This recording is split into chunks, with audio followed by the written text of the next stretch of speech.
Well, good evening, everyone, and welcome here to the launch pad and our live launch coverage of NASA's space mission launching on board a SpaceX Falcon 9 rocket from Slick 40 at Cape Canaveral Space Force Station in Florida. If it's your first time here, welcome. My name's Zach. I'm the founder and host here of the Launchpad Network, and here at TLP, it's our mission to inform and inspire the explorers of tomorrow because we believe that space is better together, and we're glad to have you joining us here live tonight as we count down about 45 minutes or so until a launch. We're waiting for SpaceX and NASA to begin their live broadcast, and once they do so, we will of course patch them in and give you that live update.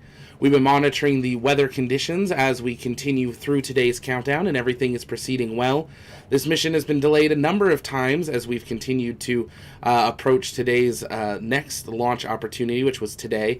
95% go for launch today, an incredible improvement from 30 and 40% over the last few days, so hopefully we will see a good launch here. SpaceX has confirmed Falcon 9 is preparing to begin its propellant load. That begins 39 minutes and counting, and then of course NASA will be walking us through all the information about today's mission, the PACE mission, or the Plankton, Aerosol, Cloud, and Ocean Ecosystem satellite, which will be launching to Sun synchronous orbit aboard Falcon 9 here today. As we wait for them to get started, take a moment, let us know in the chat where you're watching from. We got people all over the world tuning in. We got Beza in Turkey, Roy's in Sydney, Australia. We got Denise in California, Carl's in Greenland. Great to have you here. Lunatic is in Miami. We got Safety is in Houston.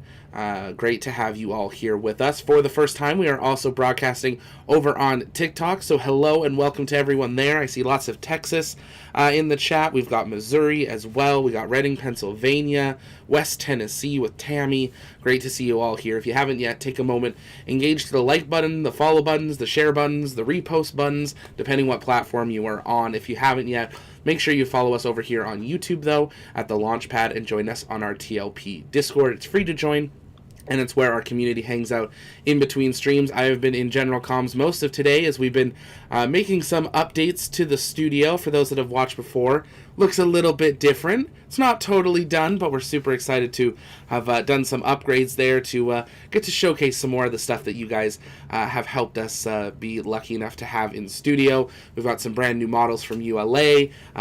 We have a full Starship heat shield tile, and we'll be adding some more to the background in the near future with a few more lights and different things, so make sure you stay tuned for that. But huge thank you to all of you for letting us be able to do stuff like that. We're continuing to monitor for NASA and SpaceX, which should have been going live here not that long ago. We don't have anything yet for them, but NASA is live on Twitter or X, but they did not go live on their YouTube feed. So we're going to make a very quick adjustment here. Bear with me, and we will listen into NASA Mission Control as we prepare for today's launch countdown. They're running through a little bit about today's payload, as you can see on screen for the size of it. Today's payload, $900 and I believe it was $38 million. So this is a very expensive satellite that is being launched here today, just shy of $1 billion US. And it will be going up into that Sun synchronous orbit, 420 miles above orbit. It's amazing how that number just keeps showing up. You can see that countdown in the top left corner of the screen, T-minus 44 minutes, 20 seconds, and counting till launch. As always, if you guys have questions, you can send us those in the chat by tagging us on YouTube at the Launchpad, or you can send those in the chat on the other platforms, and we'll be keeping a close eye on those and answering those throughout today's countdown. There's a live view of Slick 40 at Cape Canaveral Space Force Station, where tonight's Falcon 9 booster is preparing to begin propellant load in the next few minutes. Tonight's Falcon 9 is booster 1081, going for its fourth flight after previously supporting Crew 7, CRS-29, and one previous Starlink mission. Now, the first stage will be coming back to Landing Zone 1 at Cape Canaveral Space Force Station for a return to landing site, so we will have a boost back burn. I know we got a number of our TLP rocket chasers out in the field. We've got Gavin and Eric and Joe and others that have been braving the weather and the winds with remote cameras out at the pad, and we'll hope that the batteries will hold out as it's been a multi-day delay, and that we'll be able to see some incredible shots from them. Make sure you stay tuned to our social media and our Discord to see those photos come in from our rocket chasers of launch and remotes once we are allowed back out to the pad. We're rolling out a brand new print shop, so if you'd like to help support our rocket chasers, stay tuned for that later this week, where you'll have new access to be able to get posters, metal prints, acrylic prints, and even digital downloads of some of your favorite TLP rocket chaser photos. But we're glad to have you all joining us here live tonight. We're going to take a very quick commentary break, listen in to NASA and their live commentary as we await them to begin the propellant loading. That is expected to begin around the 39-minute mark. We'll get that final go, no-go from SpaceX to begin propellant load, and then we will continue with our live launch coverage. So stay with us right here on the launch pad as we count down to launch of NASA's PACE aboard a SpaceX Falcon 9 rocket. The food web. They have different sizes and shapes, and they each absorb light differently. And this is like a fingerprint. And so by knowing what kind of species are there, because this is what PACE is going to enable, we're going to be able to know which is a good phytoplankton, which one is a misbehaving phytoplankton, and this is going to help us then better understand the distribution of harmful algal blooms and also predict where they might occur. Right. So, I mean, people online really want to know a lot about these tiny particles, these phytoplankton. So, Savvy on YouTube also sent us a question. He says, what kind of data does the phytoplankton on the surface give? So basically, it's light what we're looking at. And so this, again, these very particular light signals, the color is what we're going to be looking for. And we're going to learn more about that as we share this morning with you. Exactly. Yeah, a lot more to learn about these tiny phytoplankton microorganisms that live in the ocean. So clearly, there is a lot to unpack. There's a lot to know about this PACE mission. We ask that you please continue to send us your questions using hashtag AskNASA. But because there is so much to learn about PACE, Laura and I won't be the only ones that you hear from today. We also have NASA's Megan Cruz standing by at a nearby launch viewing location to introduce you to some of the key people behind this mission. But first, let's check in with our launch commentators, Daryl Nail and Mick Woltman over at Hangar AE. Thank you very much, Jasmine and Laura, and welcome into Hangar AE. I'm Daryl Nail, joined by Mick Woltman, guy who has 30 years plus of experience in the rocket industry, so we're glad to have your expertise here. Let's talk first about the weather.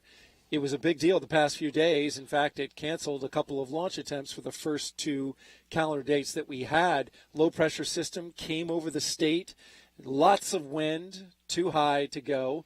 But in the end, on the third day, well, we had nearly perfect conditions. We are more than 95%. Yeah, more than 95%. Absolutely. The last couple of days, it's been a 60+% possibility violation due to the weather. But as you said, it is cleared tonight. The weather looks really great.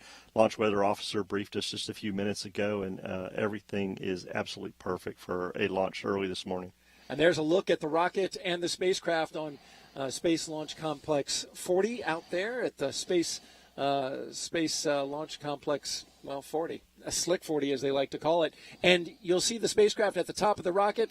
The booster is reused. We'll get a little bit more into that later on, but we are getting ready to flow propellant into the rocket. You can see some of the condensation from the tank farm for the liquid oxygen kind of blowing around there. We don't have any propellants in there yet, but we're about to go.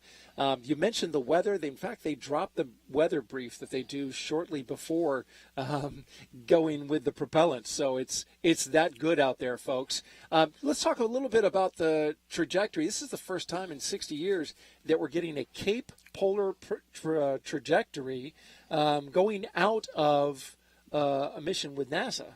Yeah, absolutely. We're going to be taking this Cape Polar trajectory, which is unique. We're going to hear about that a little bit later from one of our analysts, but looking forward to this. Normally we would launch out of Vandenberg, but tonight's going to be the Cape. Let's listen to that poll.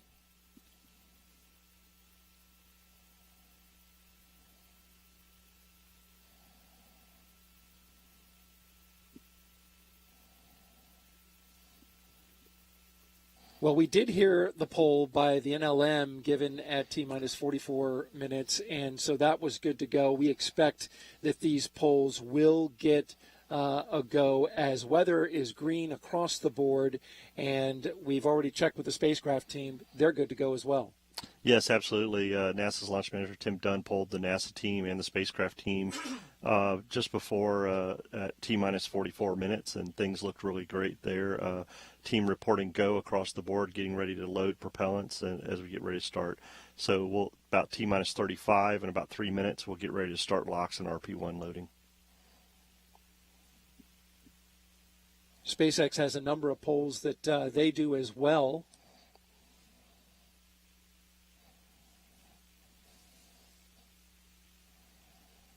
All of this counting down to propellant load, which happens at T-minus 35 minutes and counting.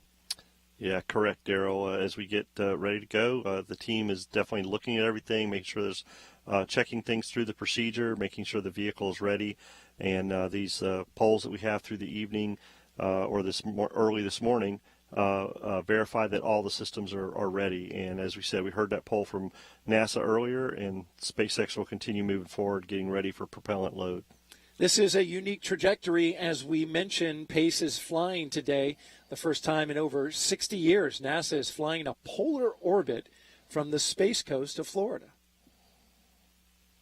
I'm joined by flight design analyst Jimmy Smith with Launch Services Program. You did the flight trajectory for the Pace mission. Tell me, it's kind of unique. We're launching initially east, but then heading south. Why is that?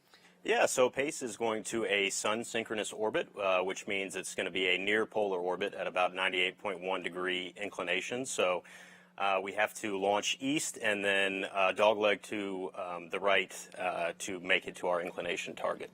Now, we get into this orbit pretty fast, only 12 minutes, and you're separating off the rocket. Yes, we are direct inject to the target orbit, which means we just have one long burn, about a 7-minute burn of the upper stage to get us to the desired orbit. And it's a steep climb on the way out.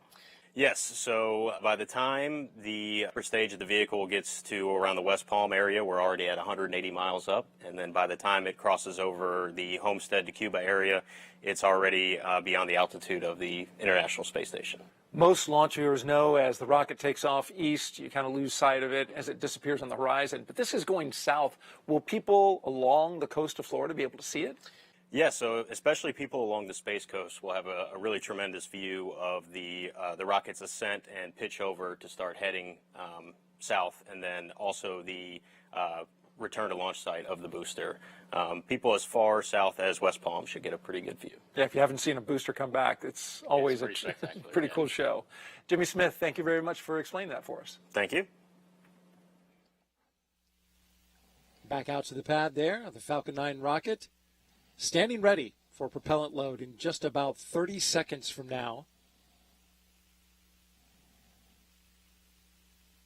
Yeah, while you were talking to Jimmy, we heard SpaceX launch director Charlie Meyer give instructions to the team getting ready for propellant load, Daryl. And as he gave those instructions, everybody looked like they were ready to go. So we'll start RP-1 and LOX load here in about 10 seconds.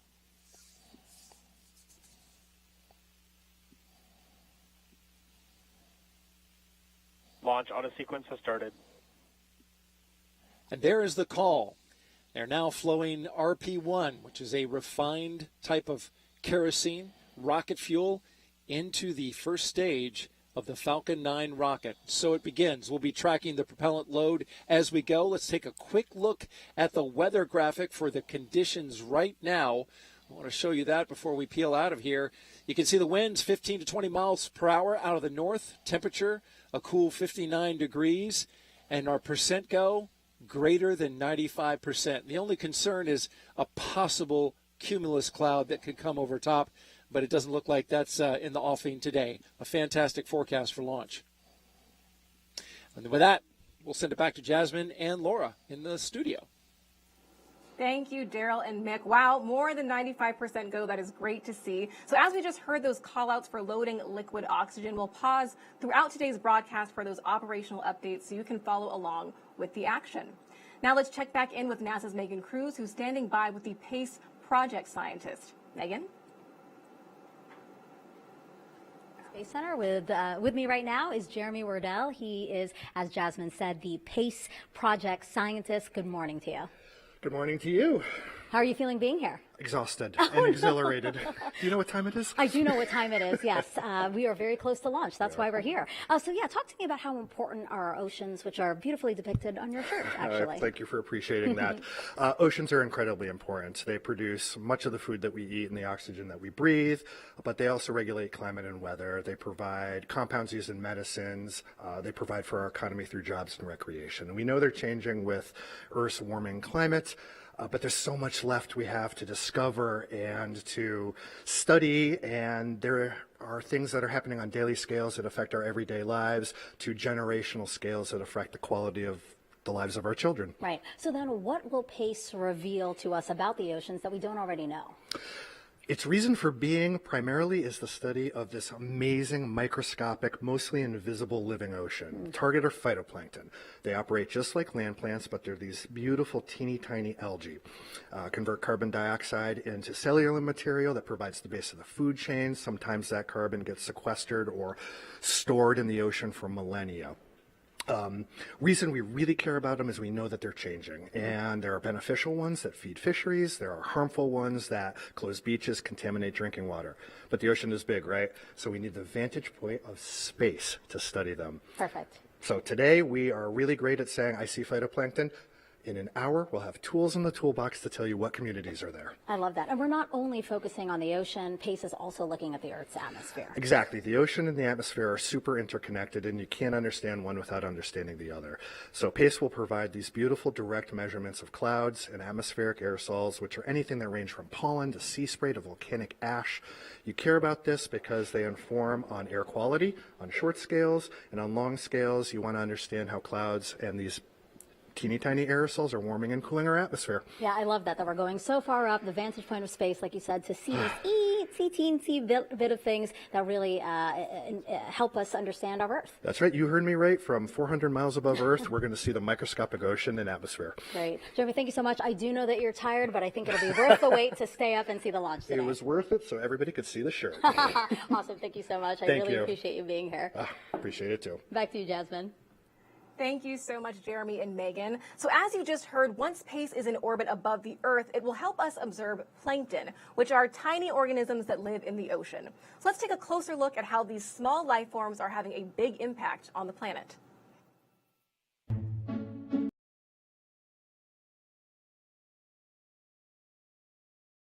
And if you're just joining us, welcome here to the launch pad. You are looking at a live view of Slick 40 at Cape Canaveral Space Force Station in Florida, where SpaceX is preparing to launch a Falcon 9 rocket carrying PACE, a just shy of $1 billion NASA telescope.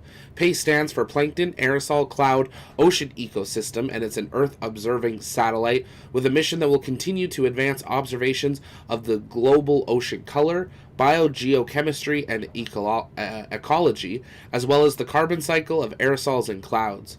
PACE data will be used to help identify the extent and duration of algae blooms around the world, as well as how to help us understand air quality globally as well. As we continue to count down to launch, T-minus 30 minutes. If you haven't yet, take a moment, engage that like button, share out the stream, invite people to join us. It helps us out as we continue to countdown to launch here this evening.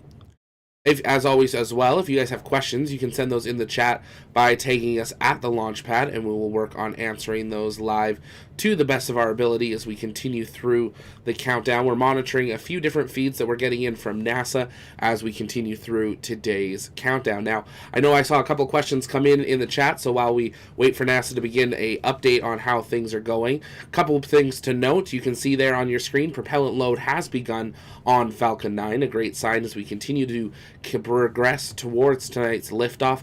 Over 95% go. We are basically at 100% go for weather, which is amazing to see after the last few days.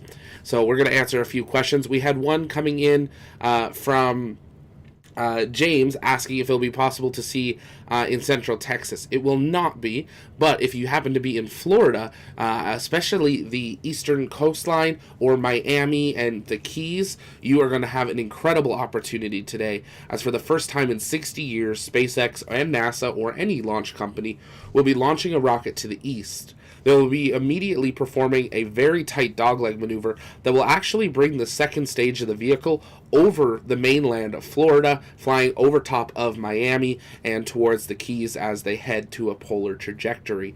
This is the first time in 60 years this has happened.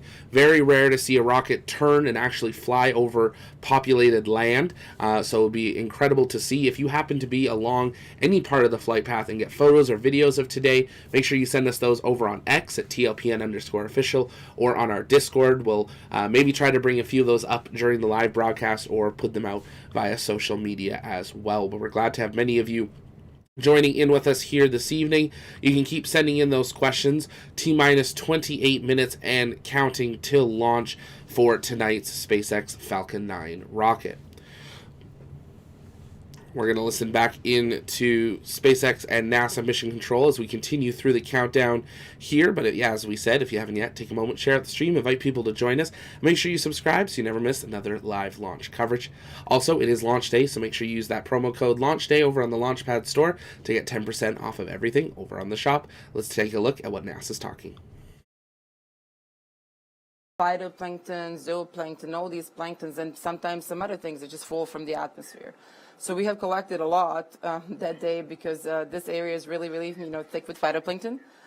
So yeah, that's just something that we do to kind of like see what it's in the ocean, and sometimes we look at it from the sky. Right, awesome. So you went and collected this sample of phytoplankton here for us. Yes. Okay, awesome. Here it is. This can't be seen, of course, with the naked eye. So you also have a microscope, and you are going to teach Laura and I how to observe phytoplankton, right? Yes. So Okay. once we collect the sample, we're going to use these like really traditional tools to observe them. I'm just going to take a little droplet of this water that we have collected and show you the beauty in this droplet of water. Awesome. Pretty simple. You go there, you pick up some water, you put it in a microscope slide, put this in the side. We don't need this anymore. And I'm going to slide it under, and we're going to see what we're going to see. I don't know, some magic maybe, some party people. Yeah, okay. Oh, wow, okay, very nice. Okay, oh wow, yeah, it's up there. Yeah. Okay, so what you're seeing here in the middle of this line, it's called a diatom. There's actually 4 or 5 different little cells together, and the little dots inside are these chloroplasts that they have, which is the green color that allows them to see it from space. Usually I would expect some runners running around here, which are little flagellates, which are sometimes animals, sometimes plant. They can do both things. But these guys in the center are really fascinating because these are the type of phytoplankton that lives in a glass shell, and they're really, really good for carbon export. Right. So, yeah, really fascinating. Yeah, that really is fascinating. Our audience out there, they have a great view on screen. We have a beautiful view right behind you too, Ivana. So as we're kind of looking in this jar, we see, this kind of dirt or something at the bottom there. It actually has color, right? So where does that color for the phytoplankton come from, Laura? It's within the different phytoplankton species. And so each phytoplankton has a different size, different shape, and different pigments. And so that is what sets them aside from one another. And that's just like a fingerprint. And this is where PACE is so critical, because being able to see the entire spectrum from the UV to the near infrared at such a fine resolution, it's going to be able to help us pick out what kind of species are in different types of water, what is the community composition, which is really critical for a number of functions that our ocean performs for us. Right. So before in the past, we could kind of see that there was something there. Now we can identify what is really in the water. So what does ocean color really tell us about ocean health, Ivana? That's a great question. Oh, by the way, there's like one little Oh, swimmer, yeah. so Wow, look at him. He's swimming around. So again, ocean color is highly dependent on phytoplankton that lives in there, and phytoplankton is based on marine food webs, so it's really directly connected to everything that we care about in the ocean, even like charismatic megafauna, but fisheries that we depend on. But the biggest, in my perspective, service that ocean does and phytoplankton does is this carbon carbon control of the carbon flux in the ocean. These little guys that I'm showing here, these diatoms, are really, really crucial because they're very good in taking this carbon from the surface and taking it down deep into the ocean, removing it from the contact with the atmosphere, and therefore allowing this carbon to flow and, in a sense, controlling our climate. Right, we're really kind of seeing the Earth ecosystem come together for the first time with PACE. Awesome. Thank you so much, Ivana, for that explainer. We really appreciate it. Now let's check back in with Megan Cruz, who's standing by with one of our key scientists from Goddard. Megan? Yeah, welcome back here to OSB2, which is a viewing location here at Kennedy Space Center. And I'm with Krista Peters-Ladard. She's the Director of Sciences and Exploration at NASA's Goddard Space Flight Center. Great to have you here. What a great night for a launch. Yes, thank you. We're all excited. So talk to us about how PACE fits into NASA's broader goal of Earth science research. Yeah, so PACE is going to be part of our amazing Earth science fleet, and it is going to revolutionize our understanding of the ocean. So we are going to use our recently launched satellite, the Surface Water and Ocean Topography Mission, SWOT, which tells us about the height of the ocean, and then PACE will tell us about the biology of the ocean. So combining the two together will give us an unprecedented understanding of how our oceans work.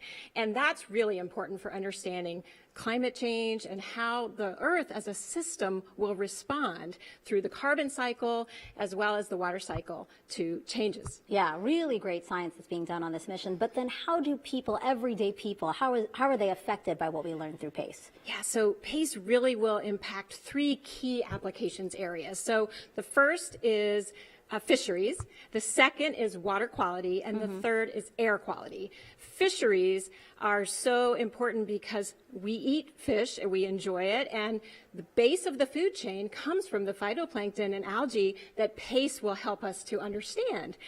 In addition, though, there are harmful algae that can affect the water quality. We're in Florida where beachgoers might not be able to go to a beach because it's closed. And so understanding those types of not so good algae will help us, impact our ability to predict that. And then finally, air quality, right? So when wildfires happen, the dust and the smoke transports downwind. And so the aerosol measurements from PACE will help us to know where it is, how much is there, and then how much might impact downstream people. Krista, really quick, what's next after PACE? PACE really sets us up for some really great science in the future. Oh, yes. So the technology and science from PACE will feed into our next initiative, which is the Earth System Observatory. And being able to use those technologies from aerosol and clouds, understanding our Earth as a system, will help us to predict the future and how climate and the Earth system will react. So it's great. Krista, thank you so much. I can feel your excitement. I really appreciate you being here. Yeah, thank you so much, and go PACE. Jasmine, back to you. Thank you so much, Megan. So now Laura and I have some pictures to show you, one with only 8 crayons to demonstrate our current view of ocean color with satellites, but one with 128 crayons to show you where we are going to go with PACE and its instruments. So let's talk about this, Laura. How are we going from this to this? We've come a long way, Jasmine. And our heritage ocean color started back in 1978 with the Coastal Zone Color Scanner, a totally revolutionary instrument that allowed us to actually see how dynamic our ocean is. And the Coastal Zone Color Scanner was what we call a multispectral instrument. So basically, it only have a few colors that you could see what was in the water. So it didn't really help us differentiate all the wonderful species of phytoplankton that we've talked about and what is contained in the water.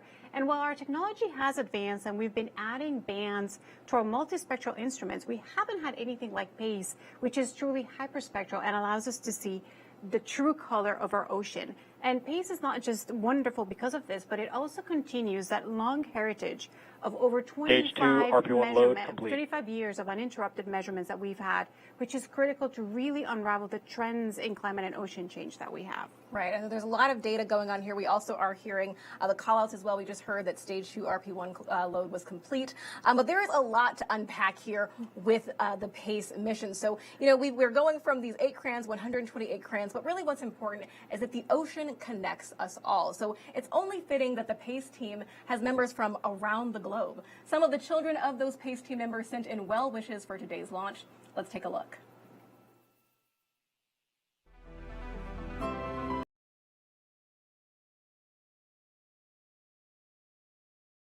And if you're just joining us, welcome here to the launch pad. T-minus 19 minutes, 30 seconds, and counting till launch of SpaceX Falcon 9 booster 1081, flying for its fourth time, carrying NASA's Earth-observing satellite PACE, or the Plankton Aerosol Cloud Ocean Ecosystem Satellite, a $938 million US satellite, preparing to investigate and track and expand our understanding of algae blooms, their extent, their duration, as well as air quality, water quality on fisheries, and food security, and lots of other things as they continue to expand. If you're just joining us, though, welcome. We are counting down to launch. You can see some large vents coming from Falcon 9. That is what we expect to see at this point in the countdown, that 20-minute vent. T-minus 18 minutes, 45 seconds, and counting till launch. If you guys have questions, you can send those in the chat by tagging us at the launch pad, and we'll work on answering those live. We're also broadcasting live on TikTok. If you guys have questions, you can send those in the chat as well. Make sure you take a moment and hit the like or the heart button on the stream, invite people to join us, and make sure to engage that subscribe button or follow so you never miss another live launch coverage, docking, undocking, or return to Earth. We are continuing to track AX-3. They successfully undocked from the International Space Station early this morning. They are now in a 2-day coast phase until they prepare to re-enter the Earth's atmosphere early Friday morning, and we'll, of course, bring you full live coverage of that. We do have our 24/7 AX-3 tracker running, so following today's launch, definitely take a moment and check that out. We're also counting down to launch on Thursday, February 8th. We're expecting to see Starlink 7-13 lift off from Slick 40 at Vandenberg Space Force Base in California with another Falcon 9 rocket. And it's going to be a busy month with launches happening all over the world. We've got multiple Russia launches, of course, Florida and Vancouver. We have a launch out of Japan, a launch out of India, a launch out of New Zealand. So we hope you will join us for all of those live right here on the launch pad, because space is better together. T-minus 17 minutes, 23 seconds, and counting till launch. Let's listen back in to SpaceX and NASA Mission Control as they continue in the count. A family affair. It is, and you can watch the entire video with all the entries on the PACE website. Awesome. That is so nice to see. Thank you so much for that, Laura. So obviously, keeping the planet healthy is important for the next generation. And thanks to NASA's Office of STEM Engagement, we now have a new way to teach them about Earth and climate science. It's called Earthrise, a monthly newsletter that provides K-12 educators and learners with a focused collection of Earth science resources. You can scan the QR code on your screen now to register and learn more. All right, we are now about 16 minutes and counting from launch, so let's get a closer look at PACE and those 3 science instruments it will use to uncover a sea of data.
More about that, let's bring back NASA's Megan Cruz, who's standing by with one of NASA's lead scientists. Megan?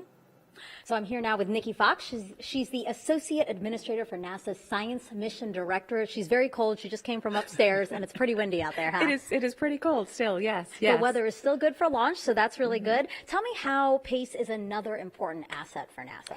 So PACE is just, yet another jewel in the Earth science fleet. So we have 20 Earth science missions that are working together to study all different elements of climate. And PACE is joining that amazing fleet with this kind of unique capability of looking not just at the health of our oceans and all of that, but also at the health of the air that we breathe. Yeah, how is it that these small little things in the ocean, in the atmosphere, the phytoplankton, and also the aerosols, how are those key for us to understand climate change?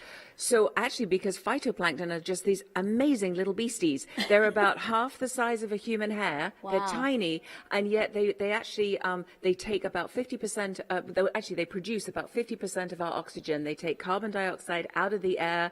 Like a plant, carbon dioxide, sunlight, some nutrients. They grow. They actually take the carbon dioxide and they produce oxygen. So, and they also are the bottom of the food chain, so they're like a little superfood in the ocean as well. All different types of phytoplankton, all shapes, all sizes, all playing their part in ocean health. And then aerosols, why is that so key in the science that we're doing right now? Actually, because aerosols is one of the least kind of understood in the climate puzzle. And so with PACE, we're looking not just at the ocean, but also at the air that we breathe. If you think about the wildfires that we had in Canada, and it came all over the U.S. down to Washington, even further, all through the Midwest, smoke and pollution don't follow boundaries. They don't follow borders. We all breathe the same air. And so it's really about understanding each of the elements of climate all together. And go PACE. Isn't it wonderful? It is wonderful. And what's wonderful, too, is that data from PACE will be shared with the public. Yep, that's actually one of my favorite parts, actually, about Earth science, to be honest,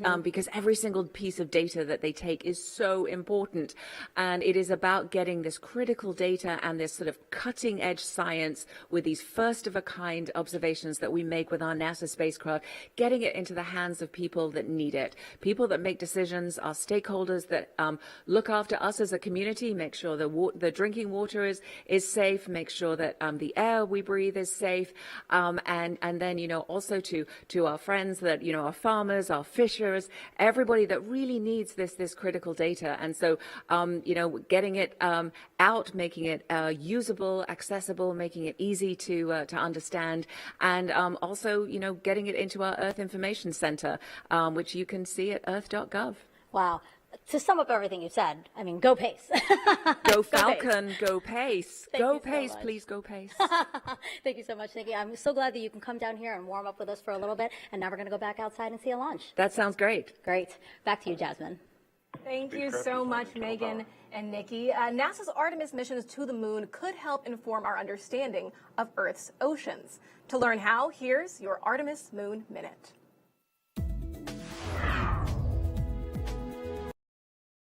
And if you're just joining us, welcome here to the launch pad. On the right side of your screen, you're looking at a live view of Slick 40 at Cape Canaveral Space Force Station, where we are now counting down T-minus 10 minutes, 2 seconds and counting till launch of SpaceX Falcon 9 Booster 1081, carrying PACE, NASA's newest Earth-observing satellite. Propellant load is well underway on tonight's vehicle. Weather continuing to improve, now even greater than 95% go for launch here this evening. You can see the newly erected crew access tower on the edge of your screen there. This will equip NASA and SpaceX to be able to launch cargo missions, but also now crewed missions from Slick 40 for the first time. Another historic first from Slick 40 happening later this year. But tonight, for the first time in over 60 years, NASA, SpaceX, and any rocket company will be launching in a polar trajectory from the space coast. They will launch to the east, immediately conduct a dogleg maneuver, which we've seen with Starlink, but they are conducting an even steeper dogleg maneuver, bringing Falcon 9 back over Florida's mainland, flying over Miami and the Keys, putting it into a polar trajectory. T-minus 9 minutes and counting. Let's listen back in to NASA and SpaceX as they continue the countdown to launch. If you haven't yet, take a moment, engage the like button, share out the stream, and invite people to join us and send in those questions. Let's listen back in to Mission Control. Let's take a look back at Daryl and Mick to walk us through the final moments of the countdown and liftoff. Take it away. All right. Thank you very much, Jasmine and Laura. And we are back in Hangar EAE, where we've been monitoring the propellant tanks getting filled. We got 1 out of 4 down, 3 to go, and that's the 1 RP1 tank on the Stage 2. On the Stage 2. Mm-hmm. And then, of course, we've got the LOX, both Stage 1 and Stage 2, still filling up right now. Yeah, Stage 1 RP1 is almost complete. Team is continuing to fill the commodities in there and get ready for engine chill and preparations for launch this morning. But so far, things are going really well. And there you see the Falcon 9 out at the pad, Slick 40, as the propellants are flowing in. That super chilled liquid oxygen condensing the warm Florida air, which is not as warm as it's normally been at 59 degrees, but it's still humid, so you're going to see it condensing the air. And Mick, this booster, though, this is a pretty young booster overall for SpaceX, only 3 previous flights. We have a graphic to illustrate the launches that this rocket has accomplished. And there you see it all began with Crew 7 back in August of 2023, followed by another trip to the International Space Station with CRS-29, and then finally Starlink 634. So it had a human spaceflight mission. It went to the International Space Station. It also did a Starlink, and here is number 4 with pace. Yeah, Daryl, we're very excited to be the 4th flight on this booster. Launch Services Program actually supported our commercial crew program, our sister program, on that Crew 7 mission. We looked at this booster and did some hardware reviews for them, and so we got started. So we know a lot of history about this booster, and as things move forward. There we just heard the call out for engine chill starting for getting things ready for launch this morning, as we have the RP1 and LOX filling up the tanks. Yeah, those tanks are mostly full as we're looking at the rocket here from a distance, getting ready to complete that. In fact, we should hear a call out in just about 30 seconds that the Stage 1 RP load is complete. And then we'll start moving through a number of milestones where we get that rocket ready to be on its own. Yeah, absolutely. The team will finish that up, and then they'll start their sequencing to get ready for the flight Stage computer. 1 RP1 load is complete. And there we heard the call out for Stage 1 RP1 load complete. And as I was saying, the flight computer then will take over as sequencing the vehicle to get ready for launch as it ascends on its way on that 98-degree inclination that you and Jimmy talked about. It's a steep inclination. It's going to get up into space in a hurry, a Cape Polar orbit, which hasn't happened for NASA from this location in 60 years. It's an exciting time to see a rocket flying to the south, going over Florida and Cuba. Yes, heading south and then making a dog leg to get into that polar orbit. Normally we would do these from Vandenberg Air Force Base out in California, but due to the performance and things that we have on here on the Eastern Range with this Falcon 9, we can do this Cape Polar orbit out of here. And so very excited to see that happen after 60 years. A number of milestones coming up here shortly in just a few seconds. We're going to retract the strong back that's holding the rocket in place that you see out there on the pad. And we're also going to get the spacecraft on internal power. Test Director Nusha Hagani and her team getting ready.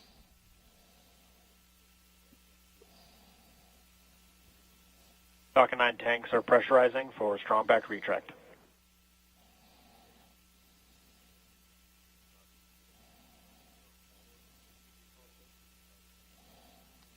So there we heard strong back retract, as you mentioned, Daryl, and also heard from the launch manager and the SMD for the spacecraft that they are on internal power and configured for launch. So things are moving along here very quickly as we get ready to get down to T0. Strong back retract has started.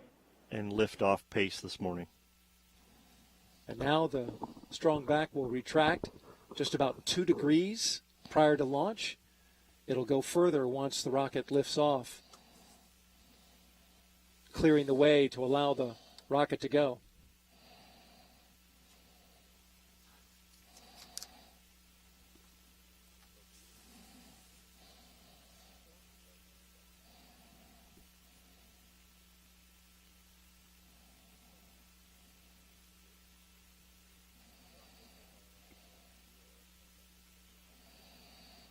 And we're waiting check out from the LD, NLM. this is NLM on Countdown Net.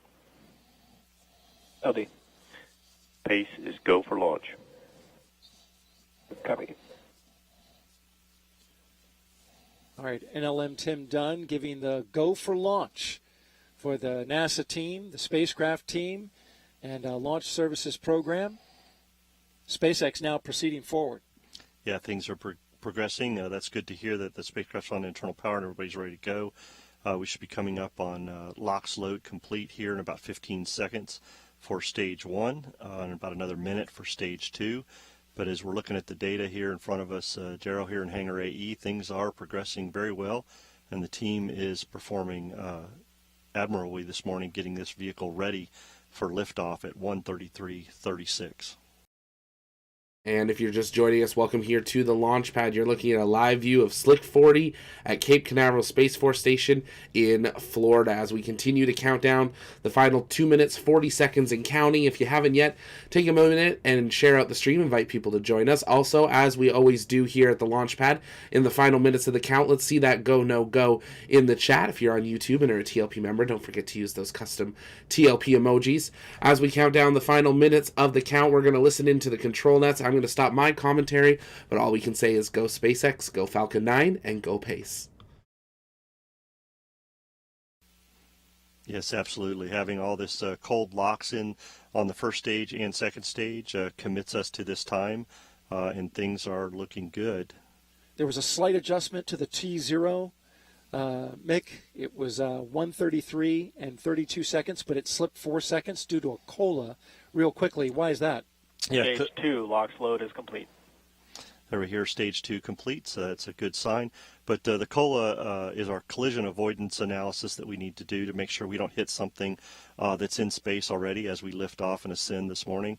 And the original time, as you said, was 1:33:32, and we had 4 COLA conjunctions this morning for those seconds, so we went to the next ground gas closeouts. Next second that we could, and that put us at that 1:33:36. So things were able to adjust very quickly for the 4 seconds and get ready for launch this morning. And you see the large plume, the large cloud coming around the Falcon 9 rocket, and that's the venting off of the liquid oxygen in the line that runs up to the second stage. Proceeding now, T-minus 1 minute and counting until liftoff of Pace and the Falcon 9 rocket. Falcon 9 is in startup.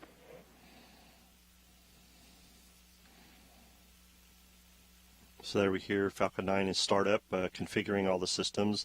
Autonomous FTS is being configured. The systems are being SpaceX launch director, go for launch. And there's the big moment. T-minus 40 seconds and counting. Many on the Pace spacecraft team now going outside to watch this launch. It should be a beauty. T-minus 30 seconds.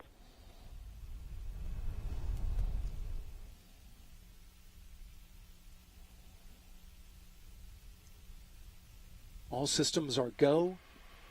Getting down to the final seconds. 15 seconds.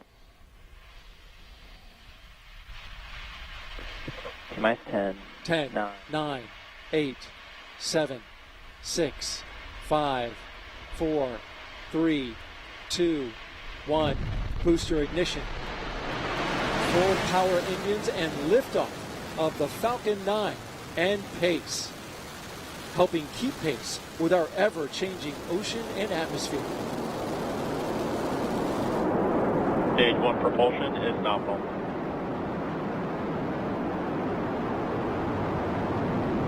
All 9 Merlin engines lit up and roaring. 1.7 million pounds of thrust.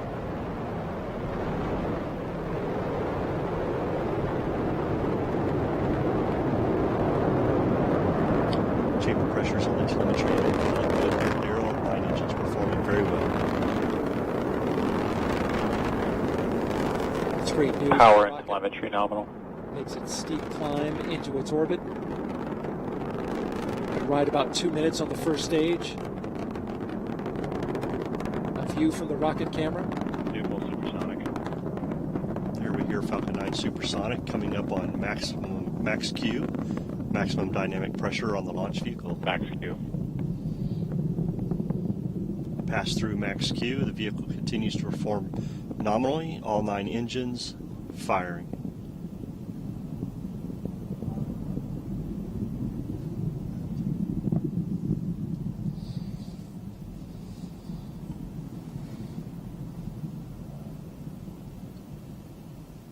MVAC engine chill has started.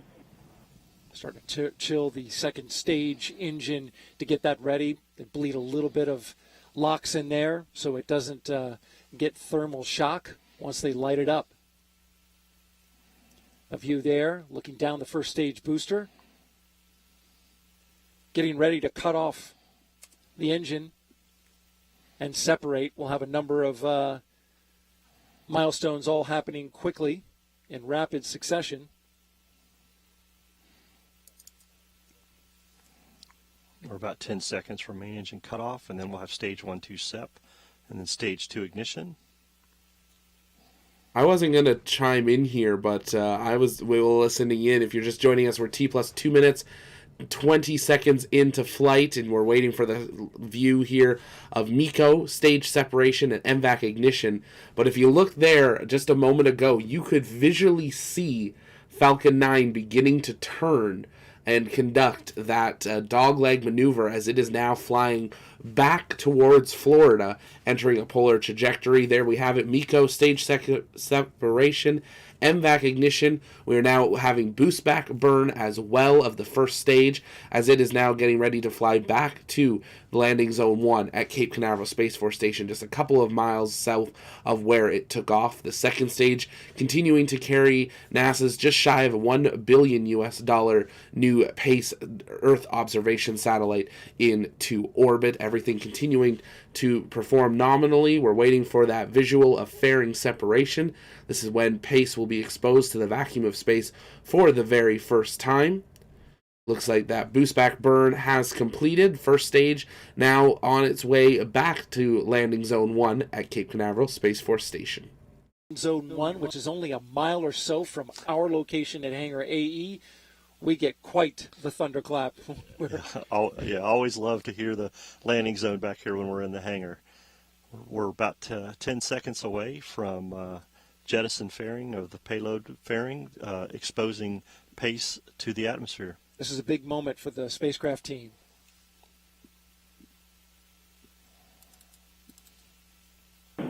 Fairing separation confirmed. Looking inside, there go the fairings, revealing the PACE spacecraft to the elements. Now PACE will seek to get a signal on the TDRS satellite for our first acquisition of signal. Yeah, this will be a downlink of a low-level signal on the TDRS network, utilizing the telemetry network to verify that PACE is the transmitter is on, and then they will continue monitoring the spacecraft until separation, and then be able to get their data once they get power positive that we'll see later. And in that moment you just described, that time period that you just described, they'll only be monitoring data coming from the PACE satellite. They will not be sending any commands in. Absolutely. Nothing until the spacecraft separates from the stage 2. The spacecraft team will just continue to monitor the health of the spacecraft using the TDRS network and looking at the telemetry. Everything so far on second stage is performing very well. Looks good on our trajectory.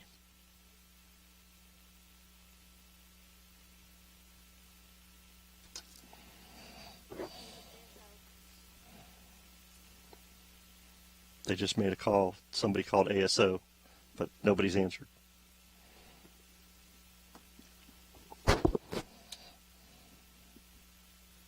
And there's a shot from the first stage booster as we're coming back down to the Cape. You can see the lights of the Space Coast. It's a pretty shot. I love that shot, seeing the coast of Florida come back into view. 2 more burns left. Stage 1 entry burn startup. That's the first one, the entry burn, for about 30 seconds. You see it lighting up now. Grid fins are out to help give it a precision landing, guiding the first stage booster back to landing zone 1. Split screen now. Well, we did have it. There's Stage a shot. 2 FTS is saved. There's a shot of the booster coming back down from the ground. Stage 1 entry burn shut down. Stage 1 FTS is saved. All right, and in comes the first stage booster. Second stage continuing on a nominal trajectory.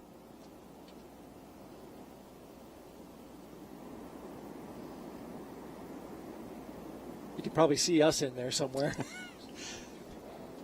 I love that view at night too. To see it'll be really nice to see that as it gets closer. The coast of Florida as we come up on landing zone 1. Stage 2 continues to perform nominally Stage on 1 a great trajectory for Stage 2 as spacecraft continues to look very well during this flight. Stage 1 landing burn. All right, there goes the landing burn. In just a few seconds, we'll have a booster on the ground.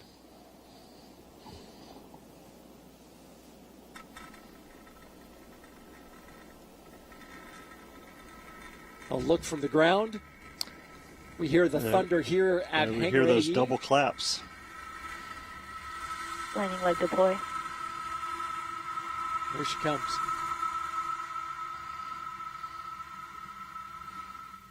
Stage 1 landing confirmed.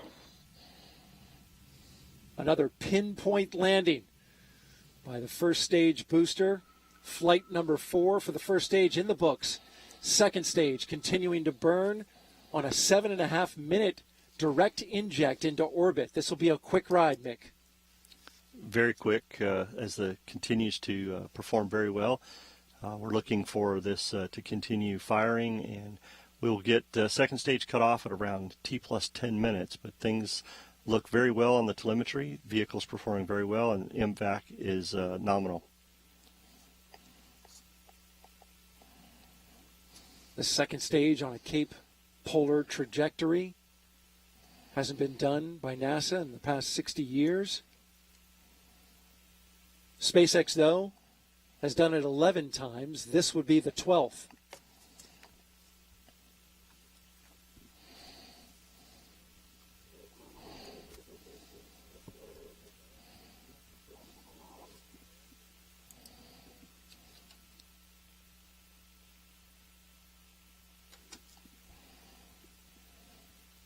T plus 9 minutes on the count.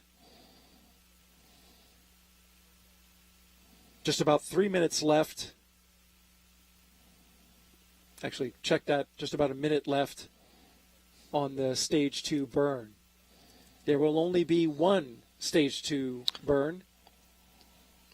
Yeah, as Jimmy explained to us in the trajectory, this is a direct inject sun synchronous orbit.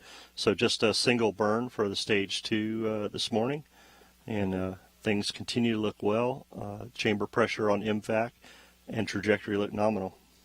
And then we'll coast for just a few minutes and separate the Pace Observatory.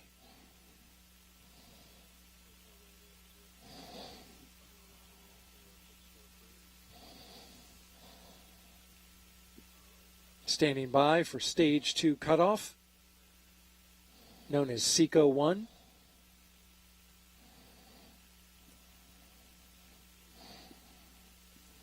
We'll have that in just a few seconds.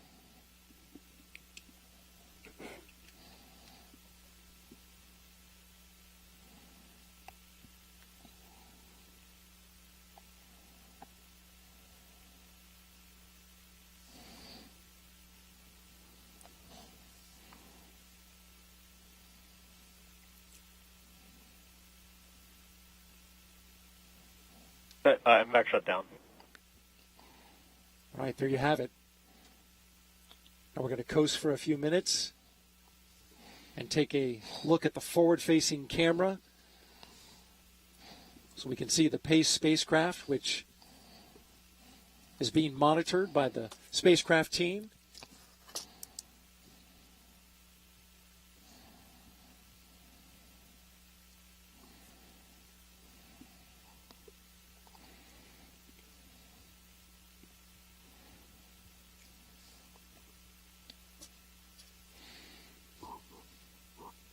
The engine nozzle on stage 2 still glowing just a bit. from a 7.5-minute burn.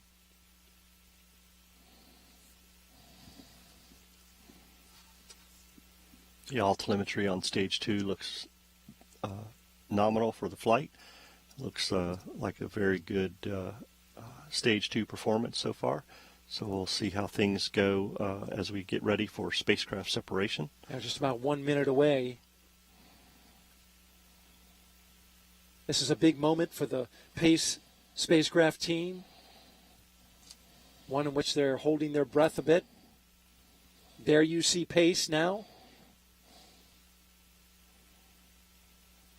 I love that camera view from the front of the stage 2, looking at the PACE spacecraft out there in that dark space right now. Things are looking really well, and I love that. Love to see that camera view. Dark indeed, as they launched into an orbital eclipse. So PACE has no sunlight on it, as you can see. But the hope is once they get those solar arrays deployed, a critical moment, they're going to be looking to get power on it. There goes PACE. Payload separation confirmed. Off into space on its own, flying free. We've got applause here at the Mission Directors Center at Hangar AE. Looks like a good separation. Vehicle pretty stable.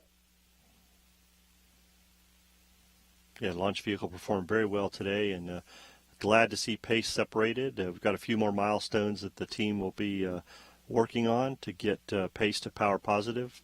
Hopefully we can have this view for a bit longer. You see stacked to the right side of the screen, the 3 lines. Those are the solar arrays. It's a 3-panel array.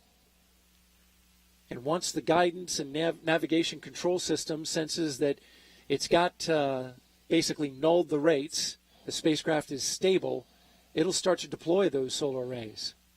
And it will be done autonomously.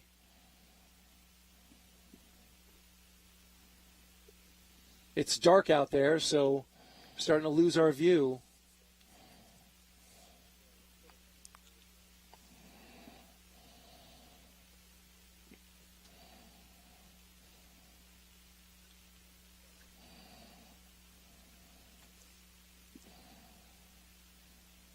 We are now passing the milestone in which we expect the solar arrays to be deployed. Again, this is the expected milestone.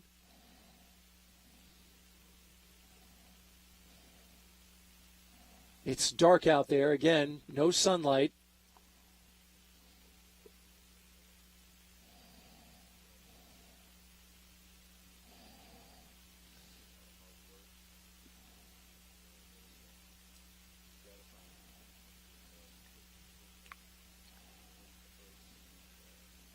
Now you're looking at a view of inside the Mission Directors Center. That front row there, staffed by the team from the Goddard Space Flight Center as they look anxiously at their monitors.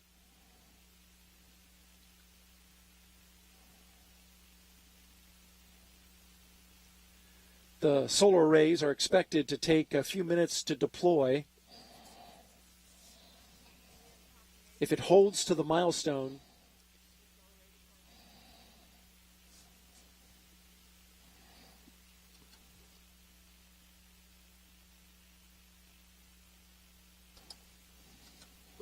so we just got word that they have confirmation the solar array deploy has begun.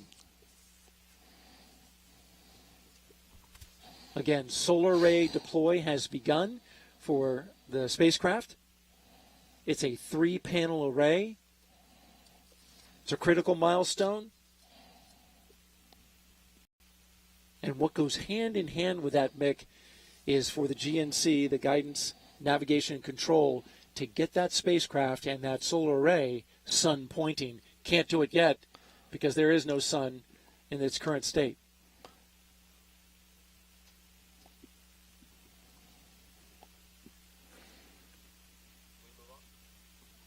But we got a good ride into space. We will continue to monitor the nets here and the PACE spacecraft team.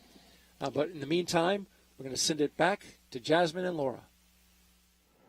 Thank you so much, Daryl and Mick. A beautiful launch followed by a smooth ride into space so far for Pace. Laura, what do you think? It was absolutely stunning, and we are so relieved. Everybody in the PACE team has been cheering. All of our NASA players have been cheering, as have all of you been cheering. So it is a great dawn for PACE and ocean and atmospheric sciences. It really is. That was a great way to put it, Laura.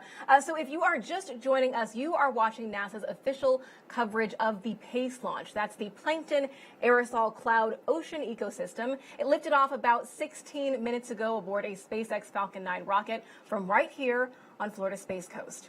So now PACE is on its way to orbit 420 miles above Earth. We're able to collect data on both particles in the ocean as well as the air.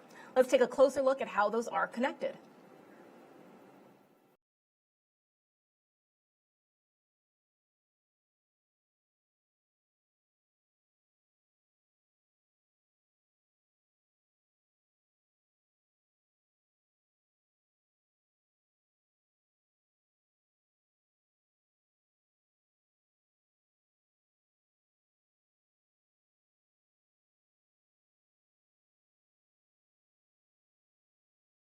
And if you're just joining us, welcome here to the launch pad. You're looking at a live view inside the mission control room for PACE as teams continue to bring that system online. We've had confirmation of solar array deployment.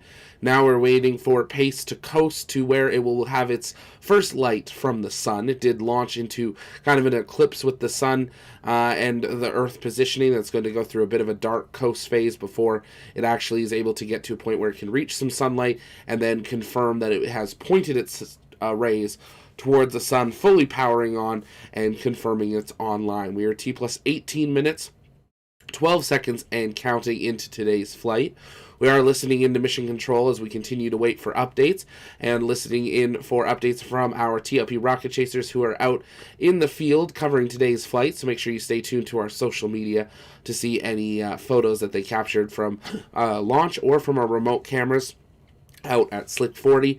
As always, we want to say thank you again to NASA, SpaceX, and the Space Force for allowing our TLP rocket chasers out at the press site and at Slick 40 for today's flight. We obviously couldn't do this without you, and we really appreciate you letting us out there. T plus 18 minutes, 50 seconds into flight. If you guys have questions, you can send those in the chat by tagging us at the launch pad, and we'll work on answering those live as we await for the confirmation of power positive on board the PACE spacecraft. Just make sure you're tagging us at the launch pad if you're here on YouTube, or you can send those questions in the chat over on TikTok as well. But we're glad to have you all here. Bob Brings asking any idea how long it'll take to get the solar panels out. They are already deployed, so a lot of the time these solar panel deployments are very quick. The biggest thing now is we need to make sure that they're actually working and are able to be aimed at the sun, but we can only do that once the spacecraft has actually worked its way around the planet and is back on the sun side, which a full orbit takes 45 minutes. Obviously, we don't expect that as it's already been dark on the Space Coast for a number of hours. So I'd expect us to have some sunlight here in the next probably 10 to 15 minutes or so. But we'll, of course, be keeping an eye in that mission control room as they wait to have that positive power confirmation and celebrate that PACE has begun its 3-year mission in low Earth orbit. T plus 20 minutes into flight. Let's listen back in to NASA and their team. For the agency, what a beautiful launch we just saw. It was beautiful. And it's so exciting to see this mission go and start to send us data soon. Yeah, so let's talk about that. You know, PACE is going to advance our understanding of the Earth's climate and how it's changing so drastically, right? Yeah, absolutely. So we're seeing, an increase in warming. The last 10 years have been the warmest since modern record keeping began. And that warming trend is driven by greenhouse gases, including carbon dioxide. And PACE is going to give us a better understanding of how the oceans absorb carbon and that exchange of carbon between the ocean and the atmosphere. It's also going to tell us a lot more about these tiny particles in the atmosphere called aerosols that can reflect or absorb sunlight and affect cloud formation, all of which is really important for climate. So we're obviously going to learn a lot, but how can we use that data and turn it into how we address climate change? So one of the important things, the more we understand about climate, the better we can predict it in the future. And we can take that and use that to help better plan. And that's something we're working on throughout NASA, is helping people understand what's happening where they live, what we know about what might happen in the future, and make sure they have that information ready at their fingertips. And PACE is going to help contribute to that. And what I love about this is PACE is not the only Earth-observing satellite out there. And in particular, it's going to work with one that launched just last year, or a little bit over a year ago, that's really going to help us get a better understanding of our oceans. Yeah, absolutely. So NASA has more than 24 satellites and instruments in orbit. They're each designed to measure something different. So we can see things like vegetation, carbon dioxide, clouds and precipitation, or oceans. And so you mentioned the satellite from a little over a year ago called SWOT, or Surface, Water, and Ocean Topography. So what SWOT's looking at is physics of the ocean. So how the water moves, the height of the seas, how it mixes. What PACE is going to do is tell us what's living in that water. And they're both really important because the oceans absorb a lot of heat and carbon, and understanding how the water moves and what's living in it will help us better understand that. And really quick, what would you say to the team right now as they're about to embark on a wonderful opportunity to learn so much for the Earth? Oh, this is just such an exciting time. It's such a great mission. It's taken a while to get here, but we've launched, and in no later than 60 days from now, we'll start to have data, and it's going to give us information not just about climate, but about air quality, water quality, fisheries, harmful algal blooms, and it's just really exciting to be here. And that's data we're going to share with the public, so that's exciting as well. Absolutely. All the data will be publicly available. Great. Kate, thank you so much. I really appreciate your time. Yeah, thank you. All right, so you guys have been hearing Daryl and Mick talk about waiting for power positive, so let's turn it back to them so they can walk us through that next milestone.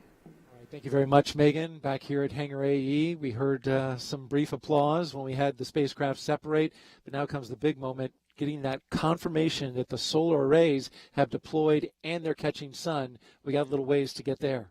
Yeah, absolutely. The team was very happy to see deployment off a second stage, and I know that the next big milestone for them is that power positive. So. All right, there you see a look inside the Mission Director's Center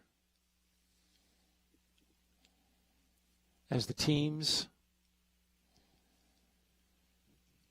wait for that telemetry to come in from the PACE Observatory, which is flying free now, T plus 23 minutes and counting.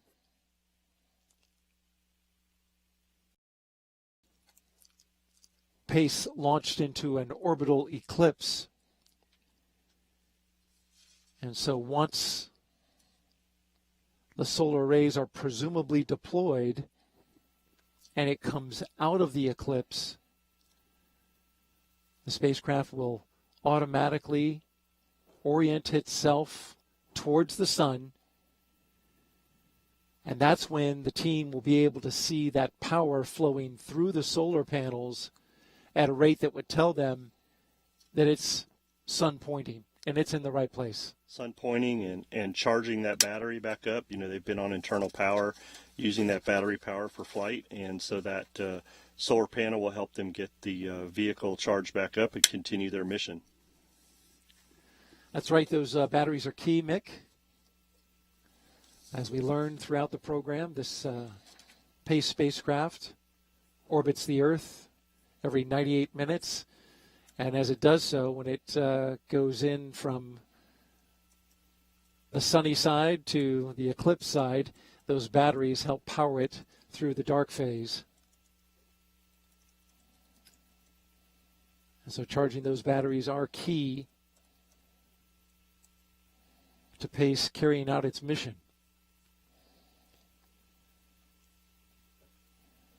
If you're just joining us, we had a successful liftoff at 1:33 and 36 seconds a.m. Eastern Time from Launch Complex 40 here at the Cape Canaveral Space Force Station.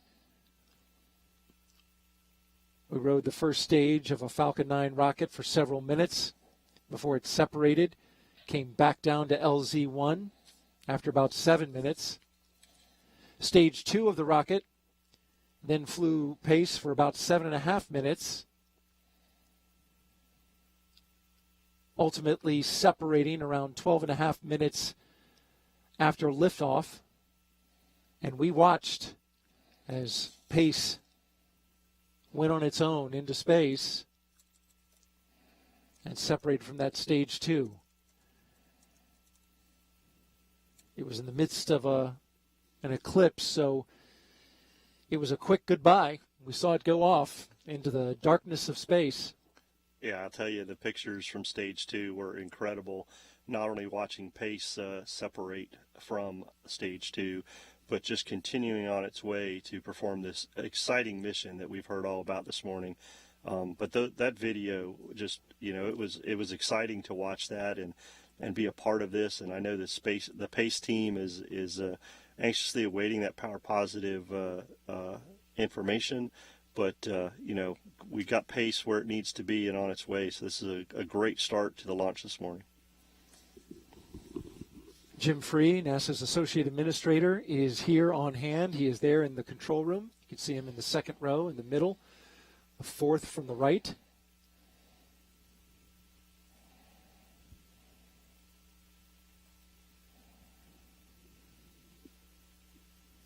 All along the first row, the teams from the Goddard Space Flight Center.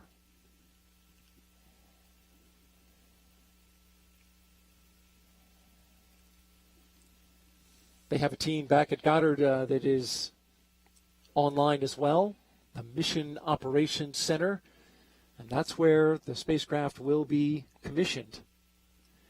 And it is also where they are sending commands and receiving telemetry at this very moment.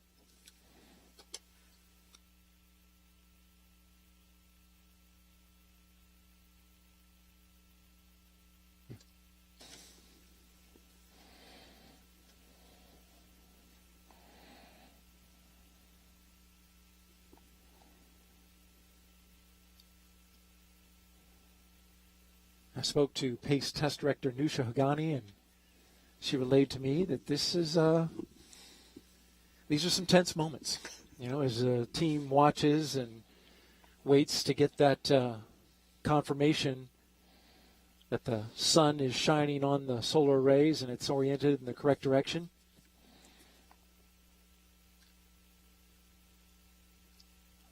Once they get that confirmation, I'm sure we'll see a reaction from the team.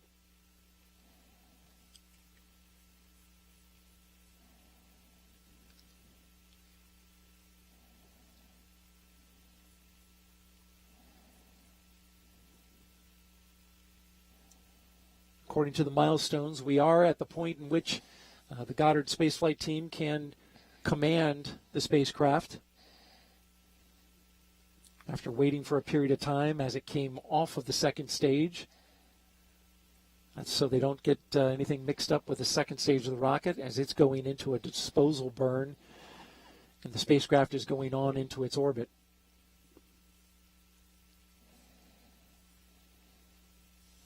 T plus 29 minutes and counting.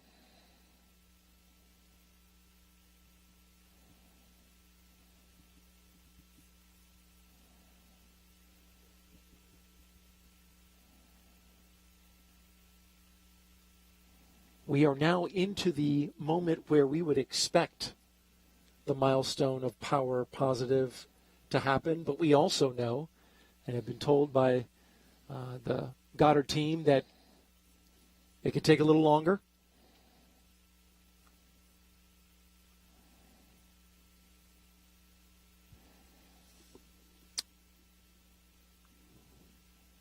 Yeah, Daryl, I know as the spacecraft team is waiting for this information, the launch vehicle team has been doing a quick look on how stage 1 and stage 2 performed today, and so far everything is reporting in as perfectly performed launch vehicle today. As we saw in the video spacecraft step, Falcon 9 delivered PACE where it needed to be. So that's good news on the quick look of the launch vehicle.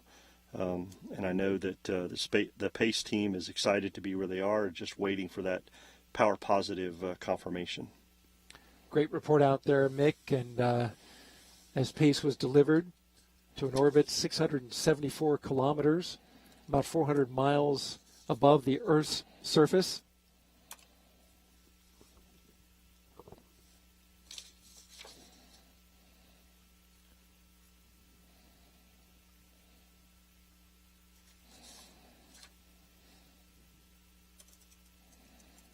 Pace has 10 years of fuel on board to do its observations and report back its scientific data. But you never know with these satellites. They can go a lot longer. Just depends on how they use their fuel in the course of the next 10 years. Scientists, of course, always want more data, and many times they're rewarded with that when a spacecraft exceeds expectations, as often they do.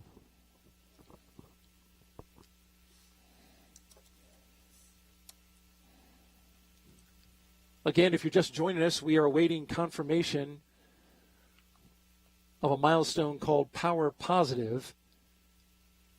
That milestone means that the Pace spacecraft has oriented itself into the sun and deployed its solar arrays fully so that it's getting power on all three panels so that it can charge its batteries and begin turning on the scientific instruments.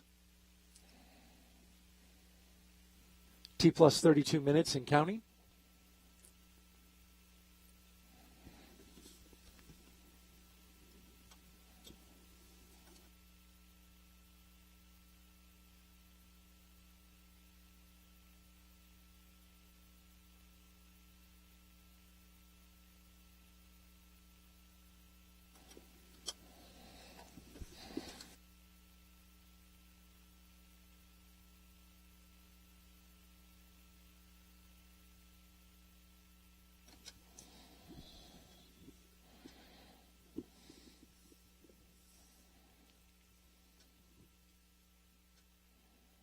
Pace spacecraft dimensions are 3 meters by 3.5 meters. It weighs 1,439 kilograms. Has a 3-panel canted solar array. And that solar array is the critical final milestone that will allow the team to take a deep breath and, of course, continue to monitor the telemetry trend and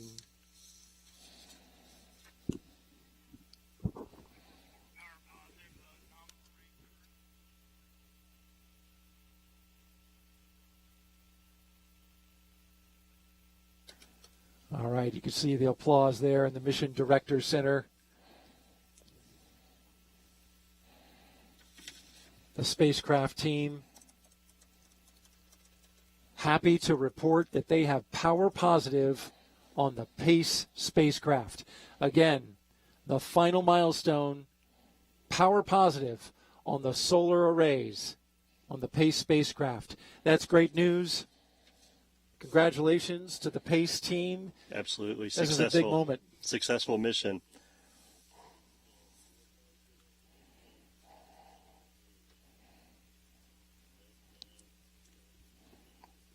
There we go. Excellent news. Spacecraft's happy. We saw some clapping. Things are going great. Pace is on its way. Power positive. That is a successful mission for Pace. And just to recap, we launched at 1:33 and 36 seconds a.m. Eastern Time from the Space Coast here, Space Launch Complex 40.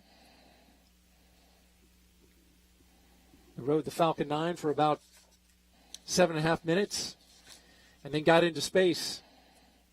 We watched Pace separate about 12 minutes after that, Mick. And then at T plus 33 minutes roughly, we got confirmation that not only the solar arrays had deployed, but also Pace had aimed itself towards the sun once the spacecraft came out of a orbital eclipse, which was a big moment. Very big moment, and very exciting to, not only get Pace on its way, have the launch vehicle perform the way it did, bring the booster back to landing zone 1. Daryl, I've told you this many times before, but this never gets old for me. I love this, and I'm just so excited for not only the launch vehicle team, but for the Pace spacecraft team. Very excited to see them on their way and get ready for this exciting mission. A job well done by all today, and certainly now the Pace team can rest easy, but they're still working the power team is going to stay on for another couple of orbits, which is another 3 hours, to make sure that they see that power data is trending in the right direction. And then, of course, commissioning of the PACE satellite will take another 60 days before they can start getting in some of that scientific data. But this launch, of course, the first launch for NASA's Launch Services program, but it is, as I understand it, the last launch for a very special member of your team. Yeah, absolutely, Daryl. It's the first for 2024, but this is the last launch for our program manager, Amanda Mickiewicz. This marks an end of an era. It's a conclusion of a remarkable journey. Amanda, I just want to say you're amazing. Your leadership transcends the boundaries of Launch Services program and the Kennedy Space Center, resonating across the entire aerospace community. Even with your extraordinary achievements, you remain remarkably humble in your role. You always challenge us to strive for success. Over the past 14 years, you have steered the Launch Services program with unwavering dedication, maximizing mission success and contributing significantly to the evolution of the space industry. Your mentorship, your friendship, and your compassionate leadership style have been the driving force behind our team's pursuit of excellence. It is no surprise that you stand as a Divas Award winner, and your absence will be deeply felt. As your LSP family, we gather this morning on this, your final mission, to say, see you later. While we will miss you dearly, we hope you realize the profound impact you've had on each of us. The collective achievements, the shared memories, and the spirit of excellence you instilled within us are the testament to your remarkable leadership. As you embark on this new chapter of your life, know that your influence extends far beyond the boundaries of the launch pad. You are not just retiring, you're passing the torch to the next generation of dreamers, innovators, and explorers. The legacy you leave behind is not merely in the missions accomplished, but in the lives you have touched and the inspiration you've ignited. Godspeed, Amanda, and thank you for this extraordinary journey. Great words there, Mick, and certainly well-deserved. Amanda Mickiewicz, Divas Award winner. Yes. One of the highest honors here at NASA. So from all of us at NASA, we wish Amanda well in her retirement. Well, that's going to do it for us here at Hangar AE, a successful launch of the PACE spacecraft and solar array deployment. Great success by all involved today. And now we'll send it back to Jasmine and Laura to wrap up the show. And if you're just joining us, welcome here to the launch pad. You're looking at a live view of some of the commentators for today's launch. But after a tense few minutes of waiting there, PACE has been confirmed power positive. It is 12 in the morning, and we're glad to still have you guys with us here for this historic launch of PACE on board SpaceX Falcon 9. For the first time in 60 years, SpaceX has launched a vehicle for NASA back over Florida in a polar launch trajectory from the Space Coast. That is going to do it for us here today, though. Lots of launches coming up later this month. We have the launch of Starlink tomorrow. We've got the launch of Nova C IM-1, a lunar lander, on Tuesday, February 13th. We've got an H-2A rocket launching out of Japan on February 14th. Soyuz Progress MS-26 on February 14th, a GSLV Mark II on February 17th, Electron on the 18th with Rocket Lab, and we're back to the Space Coast February 20th and 22nd for some more Falcon 9. So we hope you will join us all here throughout the month for some live launch coverage. We're also tracking possibly even a Minotaur launch from Northrop later this month from Vandenberg. So lots of stuff happening this month in the space industry as we continue in this new era of space exploration and massive cadence of rocket launching. If you haven't yet, make sure to subscribe so you never miss another live launch coverage, docking, undocking, or return to Earth. AX3 is currently in a coast phase as they prepare to come home on Friday. Make sure you track them 24/7 on our live stream here on YouTube. If you're watching over on Twitter or Facebook or TikTok, we're glad to have you here. Make sure you join us here on YouTube. But we invite everyone to join us over on the TLP Discord. That's where our community hangs out in between streams, and we'd love to see you there. I've been hanging out with Adzi and Cap and SpaceX Fan and a bunch of people all day as we did some upgrades to our studio and counted down for PACE's launch here today. If you'd like to be part of our crew, you can reach out via social media, and we'd love to hear from you. If you happen to take photos or videos of today's launch, make sure to send us those over on social. And to get all the YouTuber stuff out of the way, it is a launch day, so make sure you use promo code LAUNCHDAY to get 10% off of everything on the TLP store. Stay tuned for some brand new TLP Rocket Chaser prints and a whole new way of ordering those launching later this week. But that's a replay of today's launch of NASA PACE on board SpaceX Falcon 9 Booster 1081 that flew for its 4th time. From our TLP Canada studio, my name's Zach, and I will see you next time because space is better together. Good night.